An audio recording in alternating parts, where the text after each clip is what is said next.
Hi! ఇవేంటో తెలుసా మీకు? వట్టి తునకలు అంటే ఎండబెట్టిన మటన్ ఇది ఎలా చేసుకుంటామంటే మటన్లో ఉప్పు, కారం, పసుపు వేసి ఒక 5 days మంచిగా ఎండకి బయట ఎండబెట్టాలి. ఇప్పుడు మీకు ఈ వట్టి తునకల కర్రీ చేసి చూపిస్తాను. టేస్ట్ అయితే నిజంగా చెప్తున్నాను చాలా అంటే చాలా బాగుంటది. వీటిని ఫస్ట్ క్లీన్ చేసుకొని ఒక 2 hours నానబెట్టుకోండి. కడాయిలో ఒక 2 spoons ఆయిల్ తీసుకున్నాను. అందులో పచ్చిమిర్చి, ఉల్లిపాయ, కరివేపాకు వేసి మంచిగా మగ్గనివ్వండి. కొంచెం పసుపు, అల్లం వెల్లుల్లి పేస్ట్ వేసుకున్నా. అల్లం కొంచెం పచ్చివాసన పోయేదాకా ఫ్రై చేసుకున్నా. ఇప్పుడు ఇందులోకి మటన్ వేసుకున్నాను. 2 hours నానిన తర్వాత మటన్ కొంచెం మెత్తగా అవుతుంది. సో ఆ మటన్ మంచిగా ఆయిల్లో ఫ్రై అవ్వాలి. ఒక పెద్ద టమాటా కట్ చేసుకొని వేసుకున్నాను.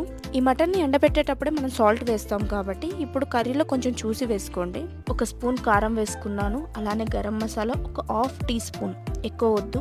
మటన్ ముక్కలు మునిగేలాగా వాటర్ పోసుకోండి. మటన్ ఉడికిన తర్వాత కొంచెం ధనియా పౌడర్ వేసుకోండి. ఒక 2 spoons జొన్నపిండి తీసుకున్నాను. ఈ జొన్నపిండిలో కొంచెం వాటర్ పోసి ఉండలు లేకుండా కలుపుకున్నాను.